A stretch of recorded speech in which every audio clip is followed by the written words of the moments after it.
আল্লাহ রাব্বুল আলামিন এই কোরআনুল কারীম সম্পর্কে কোরআনুল কারীমের সূরা ওয়াকিয়ার ভিতরে অত্যন্ত চমৎকার ভাবে তিনি আলোচনা করছেন। আল্লাহ পাক বলছেন, ইন্নাহু লাকুরআনুন কারীম ফি কিতাবিম মাকনুন লা ইয়ামাসসুহু ইল্লাল মুতাহহারুন তানজিলুম মির রাব্বিল আলামিন। পড়েন আল্লাহু আকবার। আল্লাহ পাক বলছেন, আমার বান্দা এই কোরআন সম্পর্কে শোনো।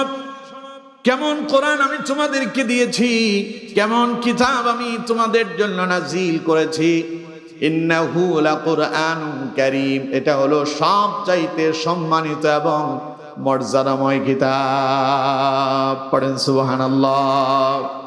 পৃথিবীর যত বই আছে, পৃথিবীর যত গ্রন্থ আছে, সমস্ত গ্রন্থগুলো, সমস্ত বইগুলো যদি এক জায়গায় একত্রিত করা হয় আর সেটাকে যদি এক পাল্লায় দেওয়া হয় আর অপর পাল্লায় যদি আল্লাহ রাব্বুল আলামিনের নাজিলকৃত কোরআন যদি অন্য পাল্লায় দেওয়া হয়, কোন তো দেখি সবচাইতে দামি যেটা হবে সেটার নাম কি? এর চাইতে দামি আর কোন কিতাব পৃথিবীতে? কারণ আমার বন্ধুগণ, এটি এমন এক কিতাব, আল্লাহ রাব্বুল আলামিন বলছেন পৃথিবীতে এমন কোন বই নাই, এমন কোন গ্রন্থ নাই যেটার ভিতরে কোনো ভুল নাই। আল্লাহ পাক যে কিতাব দিয়েছেন সেই কিতাব সম্পর্কে আল্লাহ রাব্বুল আলামিন ওই কোরআনুল কারীমের শুরুতেই সূরা বাকারার ভিতরে জানায়া দিলেন, যালিকাল কিতাবু লা রাইবা ফীহি। এটা হলো সেই কিতাব, এটা এমন এক কিতাব, যালিকাল কিতাব লা রাইবা ফীহি, এই সেই কিতাব যাতে কোনো সন্দেহ নাই, যাতে কোনো সংশয় নাই, যাতে সন্দেহের কোনো অবকাশই নাই। পড়েন সুবহানাল্লাহ। এই কিতাবে ভুল থাকবে তো পরের কথা, সন্দেহ করার মতো কোনো সুযোগ সবাই বলতে হবে আছে? আমার বন্ধুগণ, আল্লাহ বললেন যালিকাল কিতাব, যালিকা মানে ওই অথবা সেই। আল্লাহ বলতে পারতেন হাযাল কিতাব, এই কিতাব, কিন্তু আল্লাহ বললেন যালিকাল কিতাব, ওই কিতাব। তার মানে বোঝা যায় এটা এমন এক কিতাব, এই কিতাব সম্পর্কে আল্লাহ রাব্বুল আলামিন ইতিপূর্বেও কোনো মেসেজ দিয়েছিলেন, ঠিক কিনা? এই জন্য ওই বলে সম্বোধন করেছে, এটা সেই কিতাব, ওই কিতাব। তাহলে এটা কোন কিতাব? আমরা আল্লাহকে প্রশ্ন করি, আল্লাহ তুমি যে বলেছো এটা সেই কিতাব, যেই কিতাবে কোনো সন্দেহ নাই, এটা কেমন কিতাব, কোন কিতাবের কথা বলছো? আল্লাহ রাব্বুল আলামিন তখন জবাব দিয়ে দিলেন, বাল হুয়া কুরআনুম মাজিদুম ফি লাওহিম মাহফুজ। পড়েন আল্লাহু আকবার। এটা তো সেই কিতাব যেটা আমি লাওহে মাহফুজের ভিতরে সংরক্ষিত করে রেখেছি, যেটা আমি আমার নবীর উপরে তার নবুয়তের 23 বছরের জীবনীতে অল্প অল্প করে যখন যা প্রয়োজন হয়েছে আমি এটা তার উপরে নাজিল করেছি। তবে গোটা কোরআনটাকে আমি আল্লাহ পাক লাওহে মাহফুজের ভেতরে ইতিপূর্বে সংরক্ষিত করে রেখেছিলাম। পড়েন সুবহানাল্লাহ। তো যেই কিতাব আল্লাহ লিখেছেন, যেই কিতাব আল্লাহর পক্ষ থেকে এসেছে, সেই কিতাবে কোনো ভুল থাকতে পারে? আল্লাহর কথায় কোনো ভুল আছে? আল্লাহ আমাদের কাছে সবচেয়ে ছোট না বড়? সবাই বলেন ছোট না বড়? আমরা কেউ কি আল্লাহরে দেখেছি? আল্লাহরে দেখা কি আমাদের জন্য সম্ভব? আচ্ছা কোন তো আল্লাহ কোথায় আছেন? আরশে আজিম কোথায়? সুবহানাল্লাহ। কোন?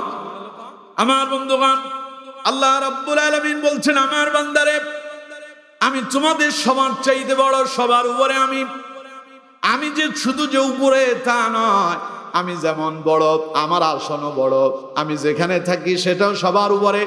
তোমরা আছো জমিনে, এই জমিন থেকে যখন উপরের দিকে যখন তোমরা তাকাও একটা আসমান দেখতে পাও, এই জমিন থেকে সে আসমান পর্যন্ত যেতে 500 বছরের রাস্তা। এই রকম তার উপরে আরেকখান আছে, এর উপরে আরেকটা আছে, যেতে যেতে এরকম 7টা আসমান। ওই 7 আসমানের উপরে আল্লাহ পাক বলেন সিদরাতুল মুনতাহা, সিদরাতুল মুনতাহার পাশে লাওহে মাহফুজ যেখানে কোরআন সংরক্ষিত করা আছে, আর তার উপরে যার আরশে আজিম তিনি কে? আল্লাহ পাক বলছেন আর রহমান আলাল আরশি ইস্তাওয়া, পড়েন আল্লাহু আকবার। তিনি আছেন আমাদের সবার উপরে আরশে আজিমে। এই জন্য যিনি সবার উপরে, তার কথাও সবার উপরে, তার কথায় কোনো ভুল থাকতে পারে। এ কোরআন কে নাজিল করেছেন? সবাই বলেন কে? তানজিলুম মির রাব্বিল আলামিন। এটা এসেছে জগৎ সমূহের প্রতিপালক মহান আল্লাহ রাব্বুল আলামিনের পক্ষ থেকে। পড়েন সুবহানাল্লাহ। এজন্য আমরা এমন এক কিতাব থেকে আলোচনা শোনার জন্য বসেছি, যে কিতাবে কোনো ভুল নাই, যেই কিতাবে কোনো সন্দেহ নাই, যেই কিতাব শ্রেষ্ঠ কিতাব। এটা এমন এক কিতাব, এই কিতাব যেমন দামি কিতাব, এই কিতাবের সাথে সম্পর্ক যার হয় তার দাম কমে না বাড়ে? কেমন বাড়ে দেখুন। এই ভাইরা, আপনারা কথা বলবেন না, আমার দিকে খেয়াল করেন। কোরআনটা কেমন দামি কিতাব দেখুন। এর সঙ্গে যার সম্পর্ক হয় তার দামও বেড়ে যায়। এ কোরআনের সঙ্গে একটা কাঠের রেহালের সম্পর্ক। যেই রেহালের উপরে রেখে আমরা কোরআন পড়ি, ওই রেহালটার দাম হতে পারে 50 টাকা, 100 টাকা। সামান্য স্বল্প দামের একখান কাঠ, কাঠটাও কিন্তু সেগুন কিংবা গর্জন নয়। কিসের কাঠ? শিমুল গাছের, তুলা গাছের কাঠ, খুবই অল্প দামের কাঠ। এই কাঠের সঙ্গে সম্পর্ক হয় কোরআনের। কোরআন যখন সেখানে লেগে যায়, ওই সামান্য অল্প টাকা দামের কাঠ কিংবা রেহালের দাম এত বেড়ে যায়। আমি যখন কোরআনটা সেই রেহালের উপরে রাখি, অনাকাঙ্ক্ষিত ভাবে আমার যদি ভুলেও পাটা লেগে যায়, আমার বন্ধুগণ তখন রেহালটারে ধরে চুমু খাই, ওরে আমরা বুকের ভেতরে জড়ায় নাই, ঠিক কিনা? এই স্বল্প দামের কাঠের দাম যিনি বৃদ্ধি করে দিলেন, তিনি কে? কিসের কারণে? সবাই বলেন কিসের কারণে? আল্লাহু আকবার। আপনার বাড়িতে সেগুন কাঠের খাট আছে, ওই খাটের ভেতরে আপনি ঘুমান, 1-1.5 লক্ষ টাকা দিয়ে কিনছেন। এই খাটে আপনার ছেলেটা প্রস্রাব করতেছে, আপনার বাচ্চা প্রস্রাব পায়খানা করতেছে। কতবার এটাতে আপনার পা লেগেছে? কোনদিন ধরে কি চুমু খাইছিলেন? আরে এত দামি কাঠ, এত লাখ টাকা দিয়ে কিনলাম, এটাতে বাচ্চা প্রস্রাব করলো, পায়খানা করলো, নষ্ট করে দিল, হাই হাই একটু চুমু খাই, এত টাকা দিয়ে কিনছি। অথচ প্রতিদিন এর উপর উঠে লাথি মারতেছে, ঠিক কিনা? তাহলে আমার বন্ধুগণ, ওই দামি কাঠ হওয়ার পরেও তার মূল্য বাড়ে না। এই জন্য কারণ তার সাথে কোরআনের সম্পর্ক হয় নাই। সামান্য স্বল্প টাকা দামের একখান রেহালের সঙ্গে যখন এ কোরআন সম্পৃক্ত হলো, এর যখন সম্পৃক্ততা তৈরি হলো, তখন ওই রেহালের দাম এ কোরআন বহুগুণে বৃদ্ধি করে দিয়েছে। সুবহানাল্লাহ। সামান্য একখান কাপড়, যেটারে আমরা জুলদান অথবা গিলাপ বলি, 50 টাকা 100 টাকা দামেরই হবে। কাপড়টা যে কোরআন শরীফের সঙ্গে যেদিন জুলদান হিসেবে লাগানো হয়েছে, তারপরে যে কত বছর গেছে, ওটার যে ধোয়া হয় নাই, পরিষ্কার হয় নাই, হিসাবই নাই। বছরের পর বছর গেল, চতুর্দিকে ছিঁড়ে গেল, এরপরে কোরআনের সঙ্গে লেগে থাকে। অনাকাঙ্ক্ষিত ভাবে ওই কাপড়টাকে কোরআন থেকে আলাদা করার সময় যদি হাত থেকে নিচে পড়ে যায়, লাথি মারেন? ওইটা দিয়ে ফ্লোর মোছেন? আল্লাহু আকবার। হাত থেকে পড়ে গেল, সেই কাপড়টারে ধরে চুমু খান, বুকের সঙ্গে ধরেন, কপালে লাগান। অন্ত কিসের কারণে? সবাই বলেন কিসের কারণে? সুতরাং যে কোরআনের সাথে একটা কাঠের সম্পর্কের কারণে ওই রেহালের দাম বেড়ে গেল। একটা সস্তা দামের কাপড় যখন এই কোরআনের সঙ্গে লেগে গেল, ওর দাম যেমন বেড়ে যায়, এই কোরআনের সঙ্গে যদি কোনো মানুষের সম্পর্ক হয়ে যায়, আমার বন্ধুগণ কন্ত দেখি সেই মানুষটার দাম কমে না বাড়ে? আমার বন্ধুগণ, প্রিয় ভাই সাহেব, রাসূলুল্লাহর একজন সাহাবী ছিলেন, যাকে মুআজ্জিনের রাসূল সাল্লাল্লাহু আলাইহি সাল্লাম বলা হয়। নাম কি জানেন? রাসূলুল্লাহর মুআজ্জিন ছিলেন কে? বেলাল। কি নাম? হযরত বেলাল রাদিয়াল্লাহু তাআলা আনহু। পড়েন সুবহানাল্লাহ। খুব সুন্দর ছিল না? অনেক সম্পদ টম্পদ ছিল, হাবশী গোলাম ছিলেন, কোনো সম্পদ নাই, আসহাবে সুফার সাহাবী। বাড়ি নাই, ঘর নাই, থাকার কোনো জায়গা নাই, অত্যন্ত কালো মানুষ, চেহারাটা এবড়ো থেবড়ো, ঠোঁটগুলো মোটা সোটা, ঠোঁট দিয়া লালা বেয়ে বেয়ে পড়ে। এমন মানুষটার সম্পর্ক যখন কোরআনের সঙ্গে লেগে গেল, কোরআন তার মর্যাদা এত বাড়ায় দিল। আর যখন হযরত বেলালের নাম আমরা উচ্চারণ করি, আগে বলি হযরত আর শেষে বলি রাদিয়াল্লাহু তাআলা আনহু, ঠিক কিনা? হযরত মানে সম্মানিত, আর রাদিয়াল্লাহু মানে হচ্ছে আল্লাহ তার প্রতি সন্তুষ্ট হয়ে যান। পড়েন সুবহানাল্লাহ। এই দোয়া কার জন্য করতেছিলাম? একজন কালো মানুষ, সম্পদ নাই, বাড়ি নাই, গাড়ি নাই, কিচ্ছু নাই, মোটা ঠোঁটগুলো কি মোটা মোটা, ঠোঁট দিয়ে লালা পড়তো, চেহারাটা এবড়ো থেবড়ো, তেমন সুন্দর না। কিন্তু এই মানুষটা যখন কোরআনের সঙ্গে লেগে গেল, তার দাম এত বেড়ে গেল, কালো মানুষটার নামের আগে হযরত বলে আমরা তার সম্মানিত বলে সম্বোধন করি, আর শেষে বলে আল্লাহ তার প্রতি সন্তুষ্ট থাকুন। এই দোয়াটা আমরা যার জন্য করছি, তিনি বিশাল সম্পদের মালিক ছিলেন না, অনেক তার গাড়ি বাড়ি ছিল না, বিশাল ক্ষমতা ছিল না, তার কাছে খালি একখান জিনিস ছিল, তার নাম কোরআন, যার ফলে আল্লাহ রাব্বুল আলামিন এই কোরআনের কারণে তার মর্যাদা 1000 গুণে বাড়ায় দিয়েছেন। পড়েন সুবহানাল্লাহ। আর অন্যদিকে আবু জাহেলের দিকে তাকান, সম্পদের কোনো অভাব ছিল? ফেরাউনের দিকে তাকান, সম্পদের কোনো অভাব ছিল? কারণ নমরুদের সম্পদের কোনো অভাব ছিল? ক্ষমতা কম ছিল? নমরুদ ফেরাউন বলেছিল ফাকালা আনা রাব্বুকুমুল আলা, ক্ষমতা কয়কারে? ফাকালা আনা রাব্বুকুমুল আলা, আমি সবচাইতে বড় খোদা। চিন্তা করেন, পৃথিবীর কোন মানুষ যদি নিজের খোদা দাবি করে, তার অবস্থা কি হালত হলে, কোন পর্যায়ে গেলে নিজের খোদা দাবি করে? এমন মানুষ সেই ফেরাউন নমরুদ বিশাল সম্পদের অধিপতি ছিল, বিশাল ক্ষমতার অধিপতি ছিল, কিন্তু আমার বন্ধুগণ তাদের কাছে আল্লাহর জ্ঞান ছিল না, দিন ছিল না, ইসলাম ছিল না। এই জন্য পৃথিবীর কোন মানুষ ফেরাউন, নমরুদ, হামান, কামান, আবু জাহেল, আবু লাহাব, উতবা, সাইবা, মুগিরা, এদের নাম উচ্চারণ করতে গিয়া কেউ কোনোদিন হযরত বলে সম্বোধন করে না। বলে শেষে রাদিয়াল্লাহু বলে না রহমাতুল্লাহ আলাইহি বলে, কি বলে? লানাতুল্লাহ। এদের উপর আল্লাহর অভিশাপ। ঠিক কিনা? জোরে বলেন ঠিক কিনা? আচ্ছা, কেউ কি তার সন্তানের নাম আজ পর্যন্ত শুনছেন যে ফেরাউন রাখছে, নমরুদ রাখছে, আবু জাহেল আছে, আবু লাহাব নাইকে? নাইকে? এরা লানত প্রাপ্ত। সম্পদ 1000 থাকতে পারে, ক্ষমতা 1000 হতে পারে, কোন অমুসলিমের নাম পর্যন্ত নমরুদ ফেরাউন নাই। ঠিক কিনা? কারণ এরা কোরআনের দুশমন, এরা হলো ইসলামের দুশমন।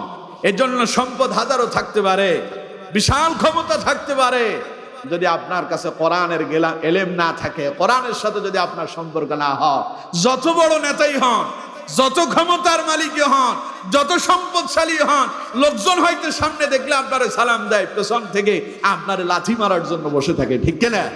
খালি অপেক্ষায় থাকে, সময় যখন আসবে তখন লাথি একটা পেছন থেকে সেও মারবে। হযরত বেলাল কালো মানুষ ছিলেন, কিন্তু কোরআনের সঙ্গে যখন বেলালের সম্পর্ক হয়ে গেল, আল্লাহ পাক হযরত বেলালের দাম আর মর্যাদা এত বাড়ায় দিলেন। বিশ্বনবী যখন মেরাজে গেলেন, বুখারীর বর্ণনা, রাসূলুল্লাহ মেরাজে গিয়ে জান্নাত দেখেছেন, জাহান্নাম দেখেছেন। নবীজি যখন জান্নাত ভ্রমণ করছেন, সাথী হিসাবে, সফর সঙ্গী হিসাবে যিনি আছেন, তার নাম হলো হযরত জিবরাইল আলাইহিস সালাম। রাসূলুল্লাহর সফর সঙ্গী কে? হযরত জিবরাইল। জিবরাইল রাসূলুল্লাহর জান্নাত ঘুরে ঘুরে দেখাচ্ছেন, জাহান্নামগুলো দেখাচ্ছেন, এবং এগুলোর বিভিন্ন বিষয় সম্পর্কে রাসূলুল্লাহকে অবগত করছেন। রাসূলুল্লাহ যখন জান্নাতের দিকে ধাবিত হলেন, সামনে এগিয়ে যাচ্ছেন, জান্নাত দর্শন করছেন, জান্নাত দেখছেন, এমন সময় নবীজি থমকে দাঁড়িয়ে গেলেন। হযরত জিবরাইলকে বললেন, ভাই জিবরাইল, ঘটনা কি? এখানে তুমি আর আমি ছাড়া তো তৃতীয় আর কেউ নাই। কেন যেন আমার কাছে মনে হচ্ছে আরো একজন মানুষের পায়ের জুতার আওয়াজ শুনতে পাচ্ছি, শব্দ শুনতে পাচ্ছি। তিনি কে?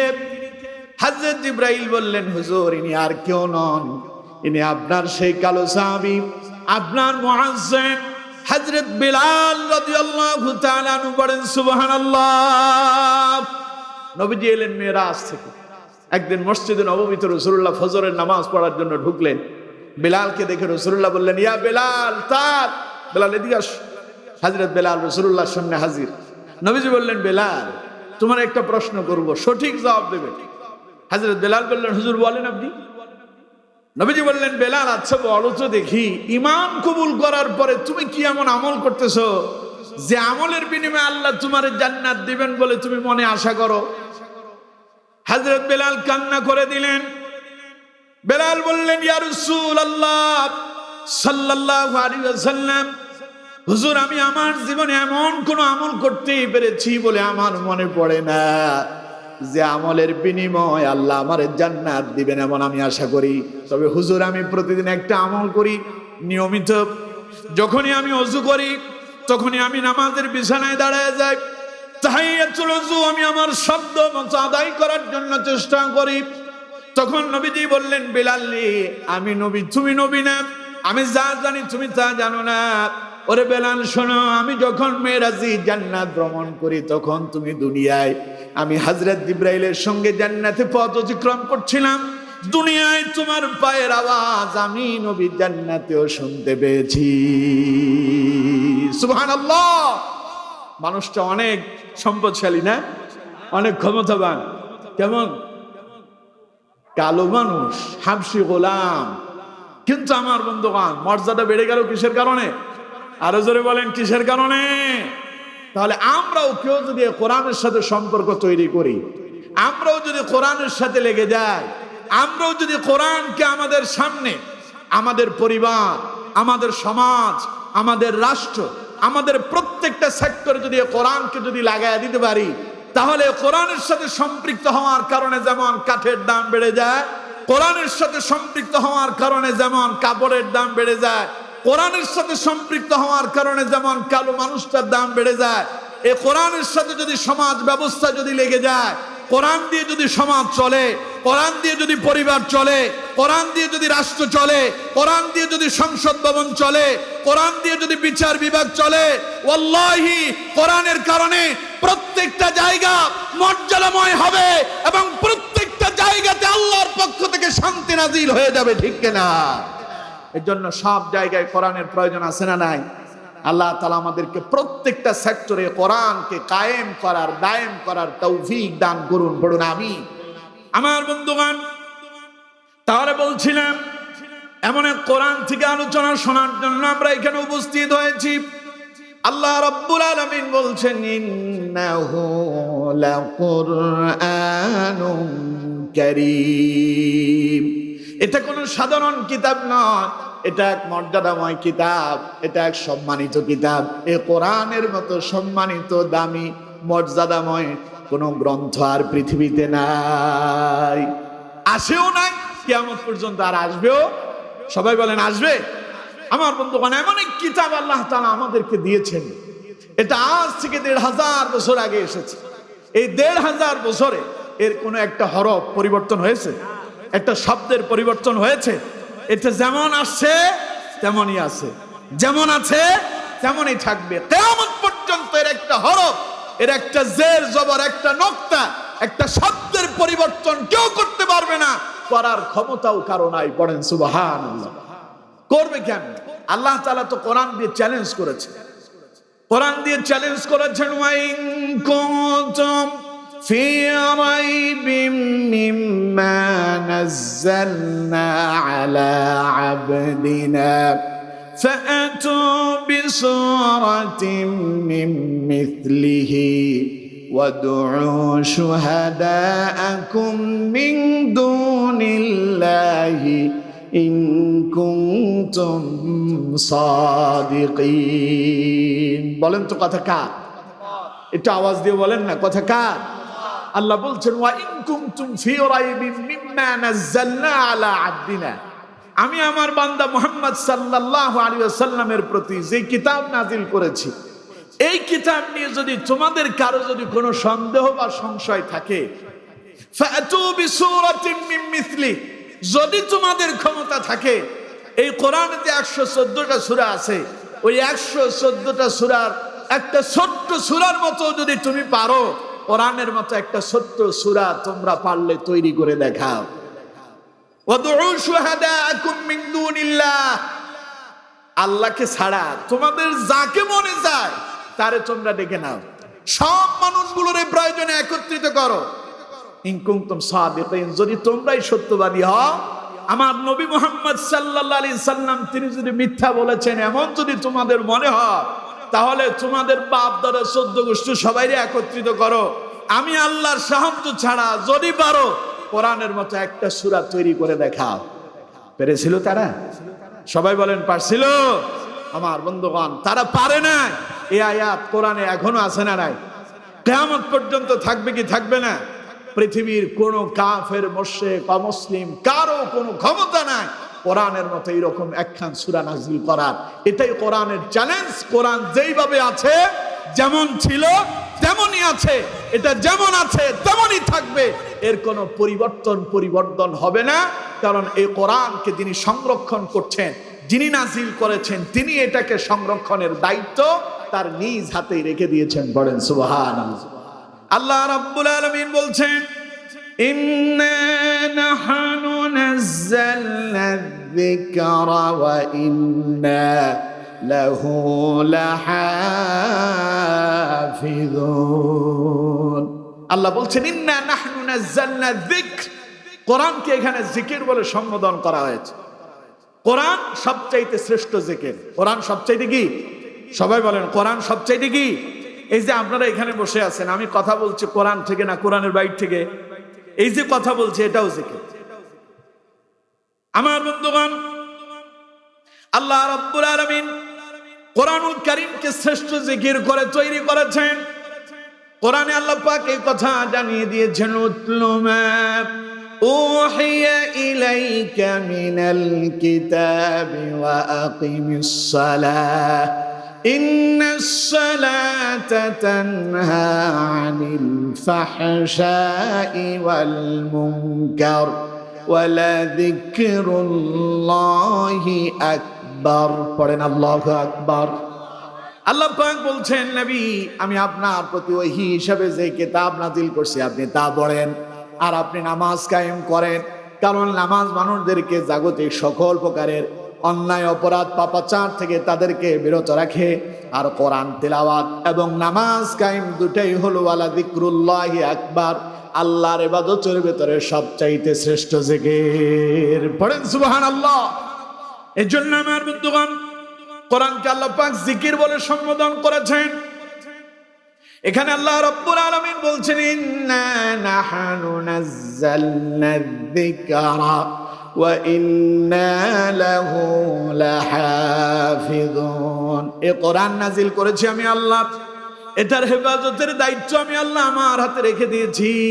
এটা তোমাদের কারো হাতে দেই নাই। তার মানে যেটার সংরক্ষণের দায়িত্ব আল্লাহর হাতে, কিয়ামত পর্যন্ত এটারে কেউ নকল করতে পারবে না।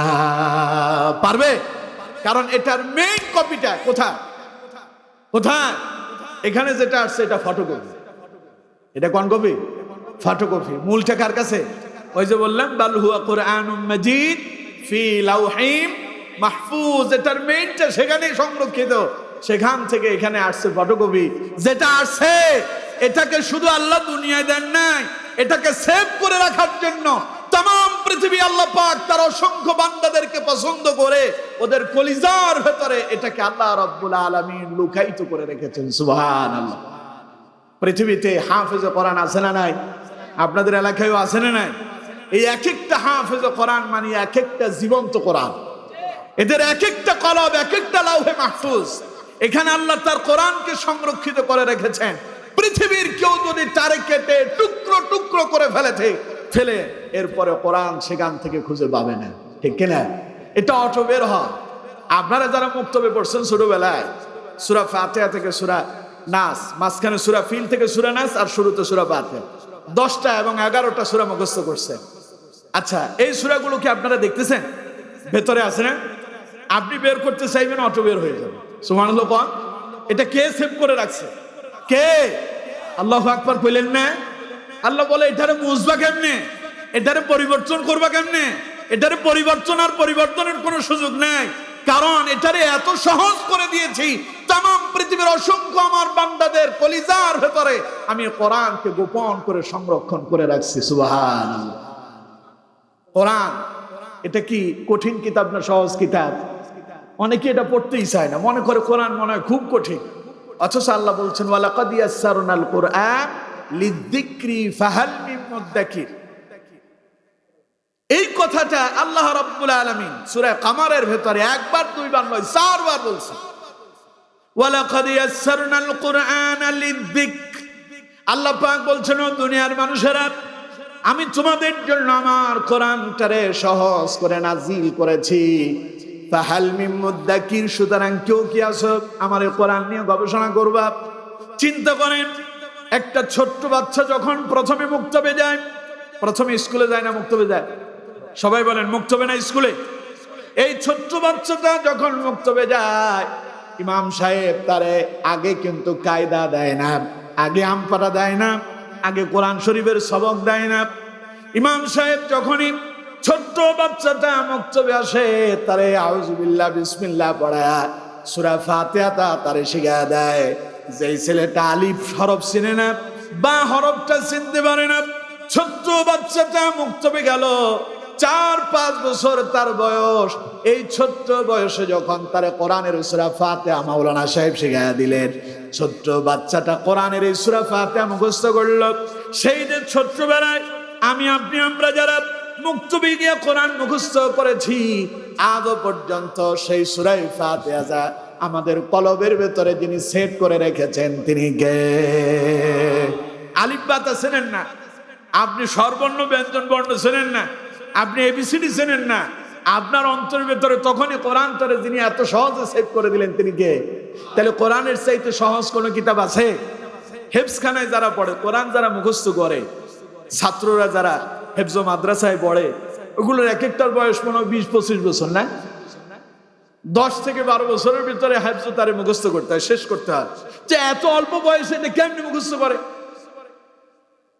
কে মুখস্থ করায় দেন? কে সেভ করায় দেন?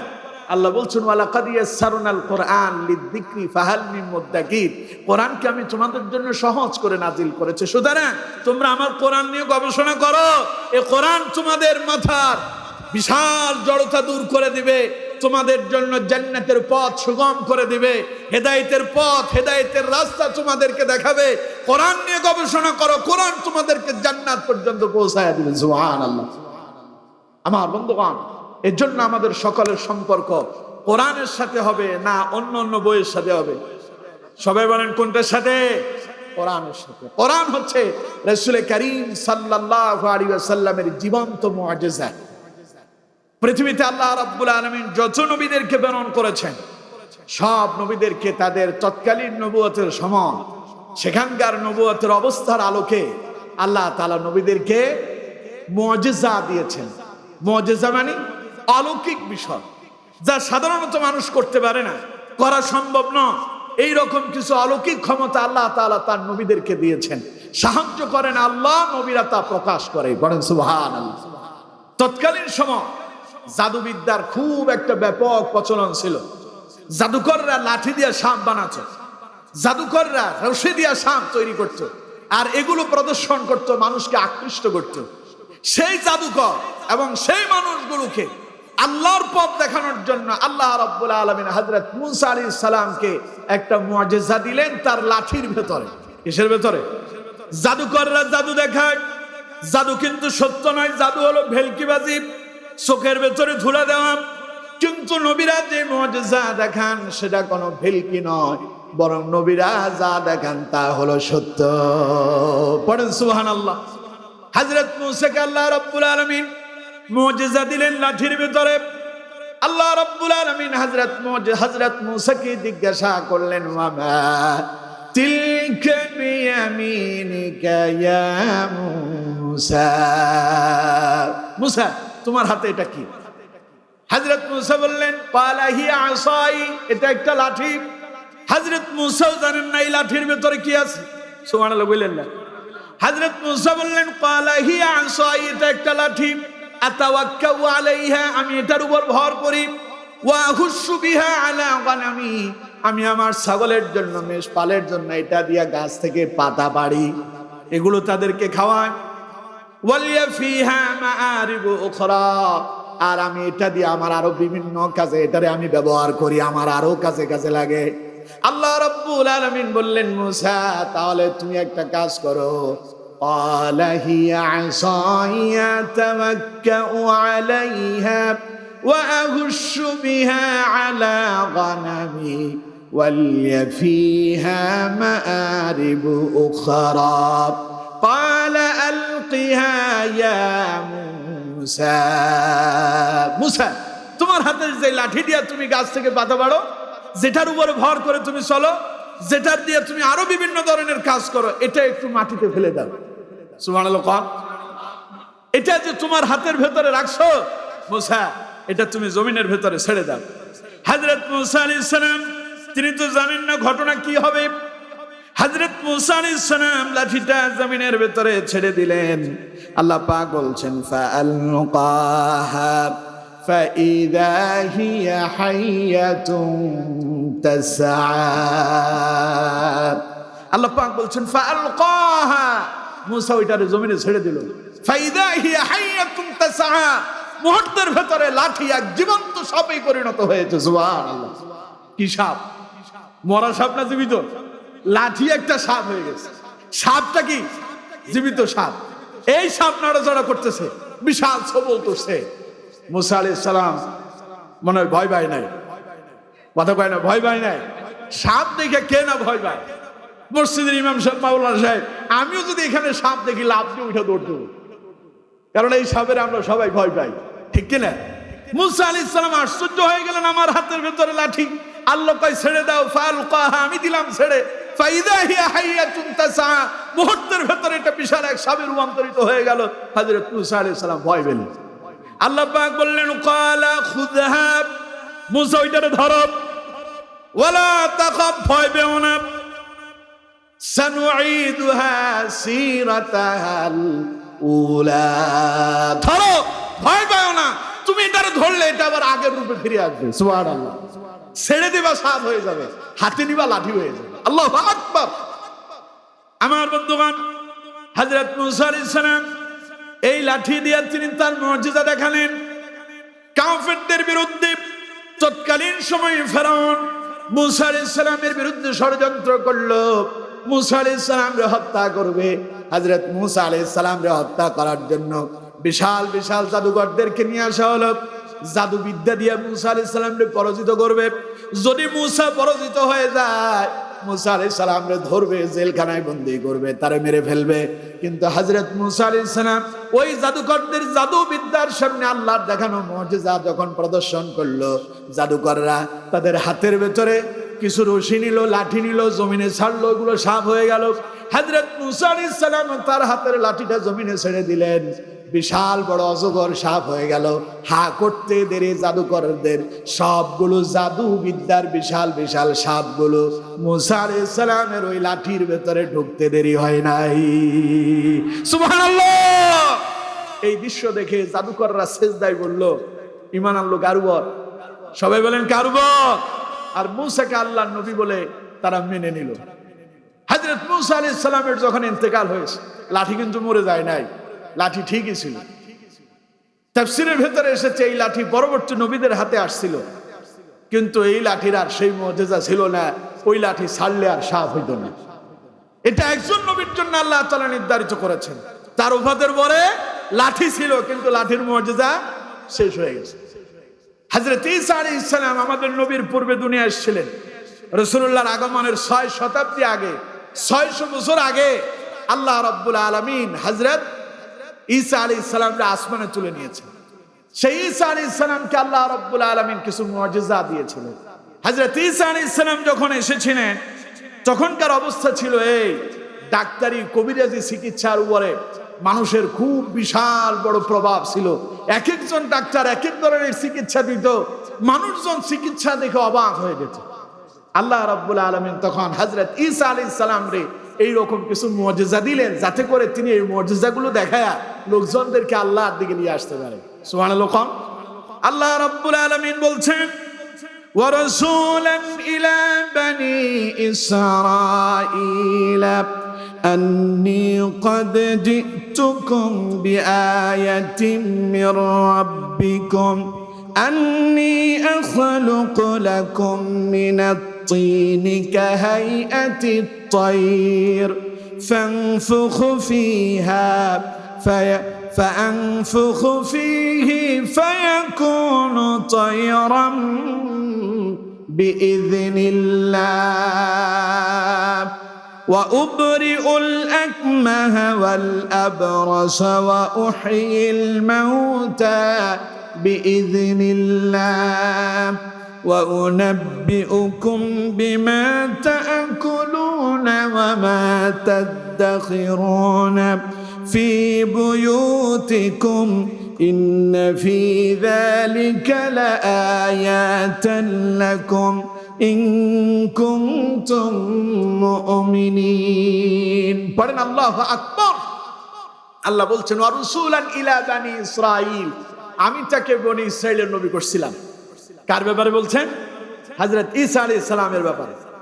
আন্নী ক্বাদ জিতুকুম বিআয়াতিন মির রাব্বিকুম, তিনি বনি ইসরাইলের লোকদের কাছে এসে বললেন, দেখো আল্লাহ তোমাদের কাছে তোমাদের নিকটে তোমাদের রব আমাকে এইভাবে করে প্রেরণ করেছেন, স্পষ্ট নিদর্শন দিয়া, স্পষ্ট মুজিজা দিয়া, সত্য এমন কিছু ঘটনা প্রকাশ করার জন্য আল্লাহ তাআলা আমাকে কিছু অলৌকিক ক্ষমতা দিয়া তোমাদের কাছে প্রেরণ করছে। সুবহানাল্লাহ।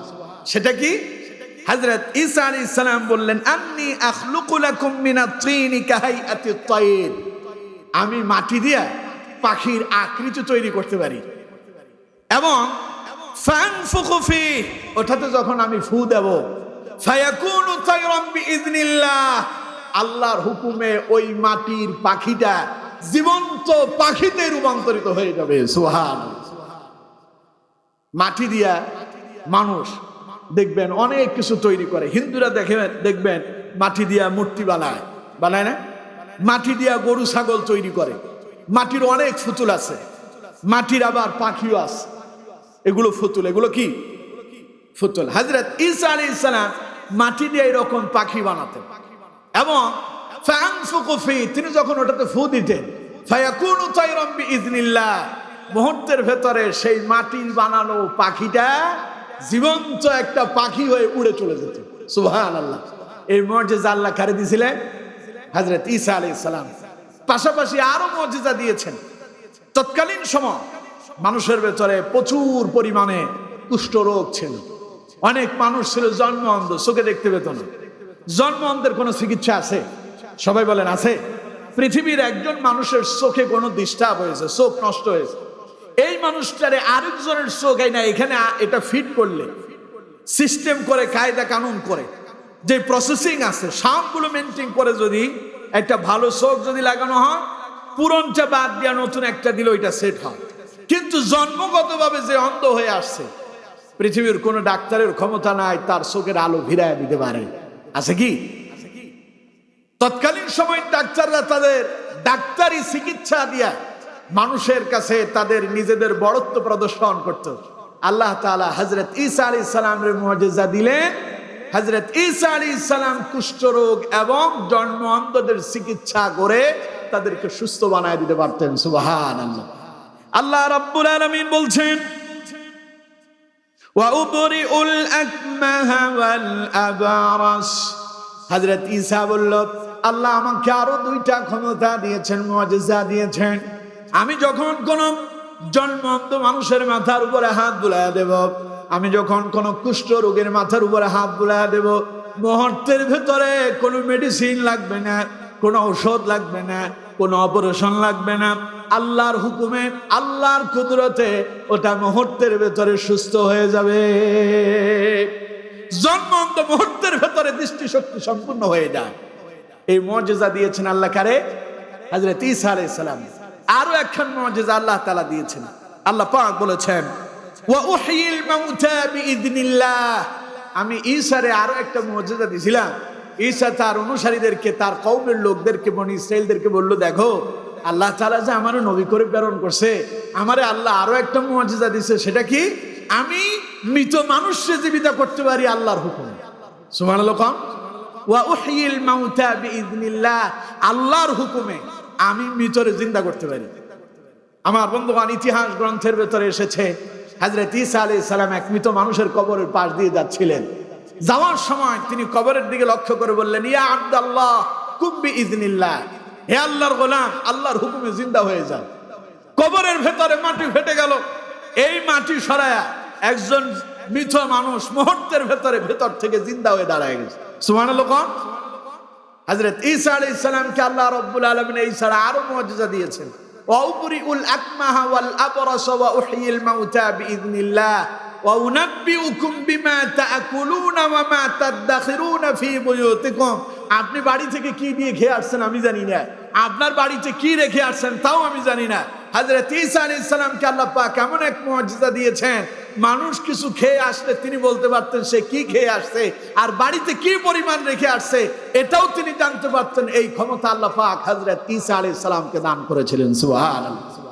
এই মুআজিজাগুলো হযরত ঈসা আলাইহিস সালাম মানুষের সামনে দেখালেন। লোকেরা হযরত ঈসা আলাইহিস সালামের এই মুআজিজা দেখে হযরত ঈসা আলাইহিস সালামের নবী বলে স্বীকার করলো। হযরত ঈসা আলাইহিস সালামকে যখন আল্লাহ পাক আসমানে তুলে নিলেন, মুআজিজাও শেষ হয়ে গেল। এখন আমরা পৃথিবীর যত মাওলানা সাহেবরা আছে, যত হুজুর, মুহাদ্দিস, মুফাসসির সবগুলারে নিয়ে যদি আপনার বাপের কবরের পাশে দাঁড় করায় দিয়ে বলেন যে হুজুর আমার আব্বার কবর থেকে বের করেন, সব হুজুররা কিয়ামত পর্যন্ত যদি বলে ইয়া আব্দুল্লাহ কুম বিইذনিল্লাহ, কাম হবে? কথা বলে না হবে? ঈসা আলাইহিস সালাম যখন আসমানে উঠে গেল, মুআজিজাও শেষ হয়ে গেল। আমার বন্ধুগণ, হযরত দাউদ আলাইহিস সালামের ব্যাপারে বলি, আল্লাহ পাক তারে এমন এক মুআজিজা দিলেন। সূরা সাবার ভিতরে আল্লাহ পাক বলেছেন ওয়ালা ক্বাদ আতাইনা দাউদা মিন্না ফাদলা ইয়া জিবালু আওবি মাআহু ওয়াত-তাইর ওয়া আলালনা লাহুল হাদীদ আন ই'মাল সাবিগাতিন ওয়া قدر في السرد وعملوا صالحا। পড়েন আল্লাহু আকবার। আল্লাহ রাব্বুল আলামিন হযরত দাউদ আলাইহিস সালামকে তিনি এমন এক মুআজিজা দান করেছেন। আল্লাহ পাক বলেছেন ওয়ালাকাদ আতাইনা দাউদা মিন্না ফাদলা, আমি আমার নবী দাউদের প্রতি আমার অনুগ্রহ নাজিল করেছিলাম। দাউদ আলাইহিস সালামকে আল্লাহ পাক দুইটা মুআজিজা দিয়েছিলেন। কয়টা? সবাই বলেন কয়টা? আল্লাহর একটা অনুগ্রহ ছিল এই হযরত দাউদ আলাইহিস সালামের কণ্ঠটারে আল্লাহ পাক শ্রুতি মধুর করেছেন। অত্যন্ত চমৎকার সুন্দর কণ্ঠ আল্লাহ পাক হযরত দাউদ আলাইহিস সালামকে দিয়েছেন। দাউদ আলাইহিস সালামের কণ্ঠের মতো এমন সুন্দর কণ্ঠ, সুরলিত কণ্ঠ পৃথিবীর আর কারোরে দেওয়া হয় নাই। আল্লাহু আকবার। আর হযরত দাউদ আলাইহিস সালামকে আল্লাহ পাক একটা আসমানি কিতাব দিয়েছিলেন, নাম কি? জাবুর। হযরত দাউদ আলাইহিস সালাম যখন এই কিতাব তিলাওয়াত করত, আকাশের পাখিগুলো থমকে দাঁড়িয়ে যেত, পাহাড়গুলো নিজেদেরকে উজাড় করে দিয়ে বিলীন হয়ে যেত, সমুদ্রের মৎস্যগুলো কিনারায় এসে হযরত দাউদ আলাইহিস সালামের তিলাওয়াত শ্রবণ করত। সুবহানাল্লাহ। আল্লাহ রাব্বুল আলামিন বলছেন দাউদকে আমি অনুগ্রহ করলাম, আর আমি ইয়া জিবালু আউবি মাআহু ওয়াত-তাইর, আমি পাহাড়কে ডেকে বললাম ওরে পাহাড়, পাখিকে ডেকে বললাম ওরে পাখিরা, আমার দাউদ যখন আমার প্রশংসা করবে তোমরা দাউদের সঙ্গে আমার প্রশংসায় লিপ্ত হয়ে যাবে। সুবহানাল্লাহ।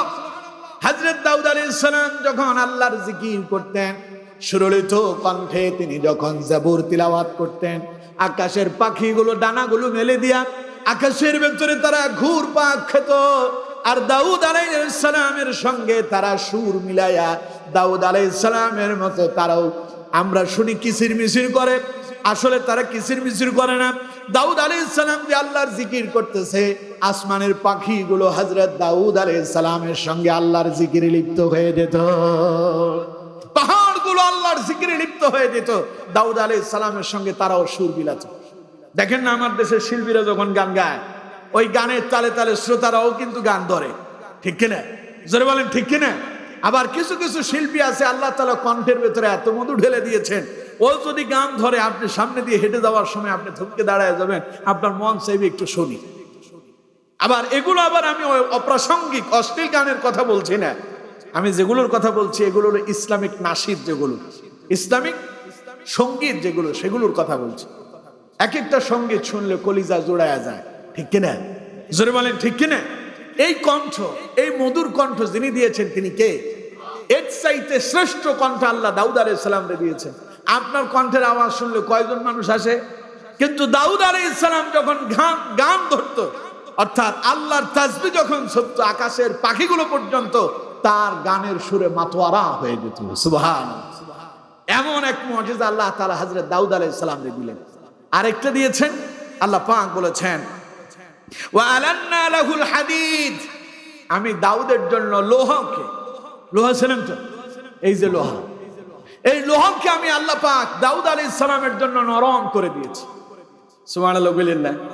আপনাদের বাড়িতে যে দা, সেনি, খন্তা, কুড়াল আছে না, এগুলোর প্রথম আবিষ্কারক যিনি, প্রথম বিজ্ঞানী যিনি, যিনি সর্বপ্রথম তৈরি করছিলেন, এর সিস্টেম কায়দা কানুন যিনি শিখাইয়া দিলেন, তার নাম হযরত দাউদ আলাইহিস সালাম। সুবহানাল্লাহ।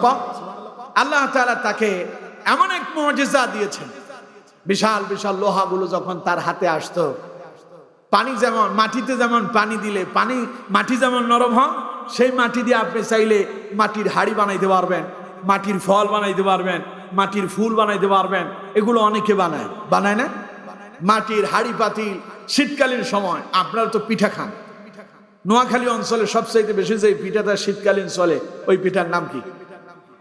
বাফা পিঠা, আরো একটা শীতল পিঠা, আরেকটা খোলা জাহিদা। কোন হিডা? খোলা জাহিদা। যেই খোলার উপরে দিয়া এই পিঠা বানায়, ওই খোলাটা কিসের? সিলভারের, তামার, কিসের? সুবহানাল্লাহ বলেন না? আচ্ছা, আপনি যদি এই খোলা যায় পিঠা যদি খাইতে চান, মাটির যদি আপনি ওই খোলাটা যদি না কিনেন, সংগ্রহ না করেন, না বানান, আপনি কি ওই পিঠা খাইতে পারবেন? তাইলে মাটি যখন নরম ছিল, এই মাটি দিয়া এই খোলা বানানো হলো, এই মাটি দিয়ে আবার মাটির হাড়ি পাতিল তৈরি হয়।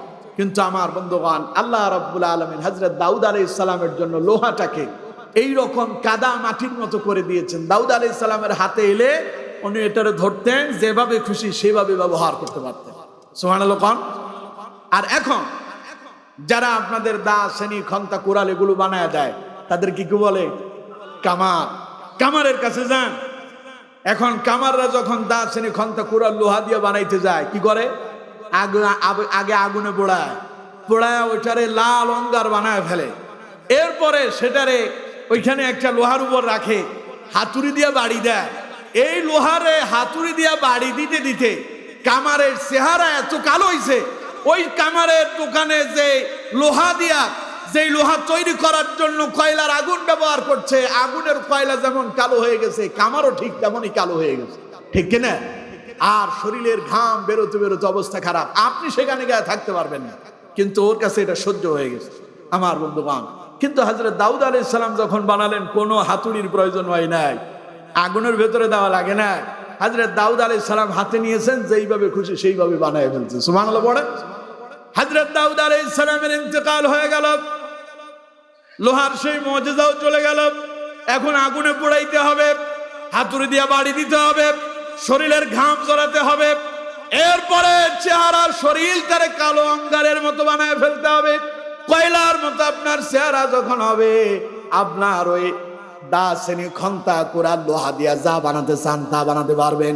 কিন্তু আমার বন্ধুগণ, হযরত দাউদ আলাইহিস সালামের ওফাত হয়েছে, মুজিজাও শেষ হয়ে গেল, কিন্তু প্রিয় নবী, বিশ্ব নবী মুহাম্মদুর রাসূলুল্লাহ সাল্লাল্লাহু আলাইহি ওয়াসাল্লাম, আল্লাহ পাক তার সেই নবীকে অসংখ্য মুজিজা দিয়েছেন। রাসূলুল্লাহ আসমানের দিকে তাকালেন, পূর্ণিমার চাঁদের দিকে আঙ্গুল দিয়ে ইশারা করলেন, মুহূর্তের ভেতরে আকাশের চাঁদ দ্বিখণ্ডিত হয়ে গেল, এক টুকরো এক এক জায়গায় গিয়া বলল। মুহাম্মদ সাল্লাল্লাহু আলাইহি সাল্লামকে আল্লাহ পাক কেমন এক মুজিজা দান করেছেন। রাসূল করিম সাল্লাল্লাহু আলাইহি ওয়াসাল্লাম জমিন থেকে কোন রকেট নয়, কোন বাহন নয়, দুনিয়ার কোন বস্তু নয়, যেই বস্তু দিয়ে আজ পর্যন্ত পৃথিবীর কোন বিজ্ঞানী, মহাবিজ্ঞানী এখনো পর্যন্ত আসমান স্পর্শ করতে পারে নাই, আল্লাহ পাক তার নবীকে এমন এক মুজিজা দিলেন। মুহাম্মদ সাল্লাল্লাহু আলাইহি ওয়াসাল্লাম জমিন থেকে শুধু আসমানেই যান নাই, একটা দুইটা আসমান নয়, পৃথিবীর প্রথম আকাশ, দ্বিতীয়, তৃতীয়, চতুর্থ, পঞ্চম, ষষ্ঠ আকাশ ভেদ করে সপ্তম আকাশ মাড়ি দিয়ে সিদরাতুল মুনতাহা অতিক্রম করে আল্লাহ পাকের আরশে আজিমের মেহমান পর্যন্ত হয়ে গিয়েছে। বলেন সুবহানাল্লাহ। এই অলৌকিক মুজিজা ক্ষমতা মুহাম্মদ সাল্লাল্লাহু আলাইহি সাল্লাম রে যিনি দিয়েছেন, তিনি কে? কিন্তু আমার বন্ধুগণ, রাসূলুল্লাহকে আল্লাহ পাক অসংখ্য অগণিত মুজিজা দিয়েছেন। সকল মুজিজার ভিতরে শ্রেষ্ঠ মুজিজা যেটা, তার নাম হলো মহাগ্রন্থ আল কোরআন। নবীজি যখন মক্কা এলেন, মক্কার তখনকার অবস্থা সাহিত্য চর্চা চলছে। মক্কার লোকেরা কবিতা আবৃত্তি করত, মানুষ যত সুন্দর কবিতা বানাতে পারত, যার কবিতার ভাষা যত সুন্দর হতো তারে পুরস্কার প্রদান করা হতো। কিন্তু আমার নবী, আপনার নবী, বিশ্ব নবী মুহাম্মদ সাল্লাল্লাহু আলাইহি ওয়াসাল্লাম, তিনি কোনো স্কুলে যান নাই, কোনো মাদ্রাসায় যান নাই, কোনো মক্তবে যান নাই, দুনিয়ার কেউ তার শিক্ষক নয়। ডাইরেক্ট আল্লাহ রাব্বুল আলামিন মুহাম্মদ সাল্লাল্লাহু আলাইহি সাল্লামের শিক্ষক হলেন আর রাসূলুল্লাহর কোরআন শিখায় দিলেন। এমন এক কোরআন বিশ্ব নবী মুহাম্মদ সাল্লাল্লাহু আলাইহি ওয়াসাল্লামকে আল্লাহ পাক দিয়েছেন এই কোরআনের তিলাওয়াত শোনার জন্য। শুধুমাত্র মুসলমানরা যে পাগল ছিল তা নয়, বরং মক্কার কাফেররা, আবু জাহেল, আবুল আহাব, উতবা, সাইবা, মুগিরারা, যারা রাসূলুল্লাহরে হত্যা করার জন্য ষড়যন্ত্র করত, তারাও রাতের আধারে রাসূলুল্লাহর কোরআন তিলাওয়াত শোনার জন্য হুজরার চতুর্দিকে ঘুরে ঘুরে ঘুরপাক খেত। পড়েন আল্লাহু আকবার। নবীজি কোরআন তিলাওয়াত করেছেন, রাসূলুল্লাহর কোরআন তিলাওয়াত শুনে নবীজির হাতে হাত রেখে অসংখ্য কাফেরেরা কালেমা পড়ে মুসলমান হয়েছে। শুধু যে কাফেরেরা কালেমা পড়ে মুসলমান হয়েছে তা নয়, এমন এক মুজিজাময় কোরআন, এমন এক মুজিজাময় কিতাব আল্লাহ পাক তার নবীকে দান করেছেন। এই কোরআনের তিলাওয়াত শুনে জিনেরা পর্যন্ত মুহাম্মদ সাল্লাল্লাহু আলাইহি সাল্লামের কাছে এসে কালেমা পড়ে মুসলমান হয়েছে। সূরা জিনের ভেতরে আল্লাহ পাক বলছেন, কুল উহিয়া ইলাইয়া আন্নাহু ইসতামা'a নাফারুম মিনাল জিন্নি ফাকালু ইন্না সামি'না কুরআনান আজাবা। পড়েন আল্লাহু আকবার। আমার নবী যখন তায়েফের ময়দানে কোরআনের দাওয়াত নিয়ে গেল, ইসলামের দাওয়াত নিয়ে গেল, তায়েফবাসীরা রাসূলুল্লাহর সদর সম্ভাষণ জানায়া নবীজিকে তারা গ্রহণ করেনি, বরং রাসূলুল্লাহর উপরে তারা পাথর মেরেছে, বারংবার আমার নবীরে বেহুশ করছে। এত বেশি পরিমাণ পাথর মেরেছে, বিশ্ব নবী হোঁচট খেয়ে জমিনে পড়ে গেলেন, বেহুশ হয়ে গেল। কাফেরেরা নবীজির দুই বাহু ধরে টান মেরে দাঁড় করায়া দিল, আবারও পাথর মারলো, নবীজি আবার বেহুশ হয়ে গেলেন। কাফেরেরা রাসূলুল্লাহর আবার বাহু ধরে টান মেরে দাঁড় করালো, আবারও পাথর মারলো, নবীজি আবার বেহুশ হয়ে গেলেন। এরপরে আবার কাফেরেরা রাসূলুল্লাহরে ধরে এইভাবে বাহু ধরে টান মেরে দাঁড় করালো, নবীজি আবারও বেহুশ হয়ে গেলেন। এমন বেহুশ হওয়া অবস্থায় নবীজি যখন হোশে ফিরে এলেন, আল্লাহ রাব্বুল আলামিন তার নবীকে জানায়া দিলেন, নবী, এই যে তায়েফবাসী আপনার উপরে পাথর মারলো, আপনার নির্যাতন করলো, নিপীড়ন করলো, নবী আপনি শোনেন, আমি আল্লাহ রাব্বুল আলামিন এটা সহ্য করতেই পারি না, আপনি যদি অনুমতি দেন আমি জিবরাইল পাঠায়া দিলাম, তায়েফের পাহাড় আমি এই মুহূর্তে আমার ফেরেশতাদেরকে নিয়োজিত করে রেখেছি, অর্ডার দিয়ে রেখেছি, আপনি যদি হুকুম দেন এই তায়েফবাসীরে মুহূর্তের ভেতরে পাহাড়ের চাপা দিয়া সমূলে আন্ডা বাচ্চা যা আছে সবগুলোরে দুনিয়া থেকে বিদায় করে দেব। নবীজি কি বলেছিলেন যে আল্লাহ শেষ করে দেন? কথা কয় না, বলছিল কি বলেছিলেন? নবীজি দোয়া করলেন, আল্লাহ এই তায়েফবাসী তো জানে না আমি যে নবী, তারা যদি জানতো আমি নবী তাহলে তারা আমার উপর আঘাত করছো না, তারা আমার নির্যাতন করছো না, ওরা তো আমার চিনতেই পারি নাই। দয়া করে আল্লাহ তাদেরকে তুমি মাফ করে দাও, ওদের উপরে তুমি তাদের থেকে প্রতিশোধ নিও না, বরং তাদের পরবর্তী প্রজন্মকে তুমি ইসলামের জন্য কবুল করো। আজ তায়েফে চলে যান, গোটা তায়েফ নগরীর ভেতরে অমুসলিমের সংখ্যাই খুঁজে পাবেন না, সবগুলোরে যিনি ইসলামের জন্য কবুল করেছেন তিনি কে? আরো জোরে বলতে হবে, তিনি কে? সেই দিন নবীজি তায়েফে রক্তাক্ত হয়ে যখন ফিরে আসছিলেন, রাত্রিবেলা তিনি এক গভীর রাতে কোরআনুল কারীমের সূরা আর রহমান তিলাওয়াত করছিলেন। ওই জায়গায় কিছু জিনেরা উপস্থিত ছিল, জিনেরা রাসূলুল্লাহর তিলাওয়াত শুনলো। তিলাওয়াত শুনে তারা বলল, কুল উহিয়া ইলাইয়া আন্নাহু ইসতামা'a নাফারুম মিনাল জিন্নি ফাকালু ইন্না সামি'না কুরআনান আজাবা। তারা রাসূলুল্লাহর কোরআন তেলাওয়াত শুনে তারা আশ্চর্য হয়ে গেল, অবাক হয়ে গেল। তারা বলল, ইনি এমন এক কিতাব তিলাওয়াত করছেন, এমন কোরআন তিনি তিলাওয়াত করেছেন, এটা কখনো বিপদগামিতার পথ হতে পারে না, এটা সত্যের পথ, সঠিক পথ। এই পথে আসবে যারা, সঠিক পথ পাবে তারা। ওই মুহূর্তে জিনেরা মুহাম্মদ সাল্লাল্লাহু আলাইহি সাল্লাম যখন বারাক্রান্ত, তাইফে তিনি রক্তাক্ত হয়েছেন, এমন সময় জিনেরা এসে রাসূলুল্লাহর সান্ত্বনা দিল। জিন জাতিরা মুহাম্মদ সাল্লাল্লাহু আলাইহি সাল্লামের কাছে কালেমা পড়ে তারা মুসলমান হয়ে গেল। কিসের কারণে? জোরে বলেন, কিসের কারণে? আমার নবী নবুয়তের 23 বছরে এই কোরআন দিয়ে দাওয়াতি কাজ করলেন। একজন দুইজন নয়, 1 লক্ষের অধিক অমুসলিমকে তিনি কোরআন দিয়ে দাওয়াত দিয়ে মুসলমান বানালেন। আজ নবীর ওফাত হয়েছে প্রায় 1500 বছর হয়ে গেল। এই 1500 বছরে तमाम পৃথিবীতে মুসলমানদের সংখ্যা মনে হয় এখনো আগের মতো 1 লক্ষই আছে। বাংলাদেশে কত আছে? 16 কোটি বলতেছে আদমশুমারির গণনা অনুযায়ী। ওনারা বললো যে বাংলাদেশের জনসংখ্যা হলো 18 কোটি, তার ভেতরে 16 কোটি হলো মুসলমান। সুবহানাল্লাহ বলেন না? মুসলমান মানে আত্মসমর্পণকারী, যারা আল্লাহর কাছে আত্মসমর্পণ করছে, কোরআনের কাছে আসছে। পড়েন সুবহানাল্লাহ। রাসূল রেখে গেলেন কত?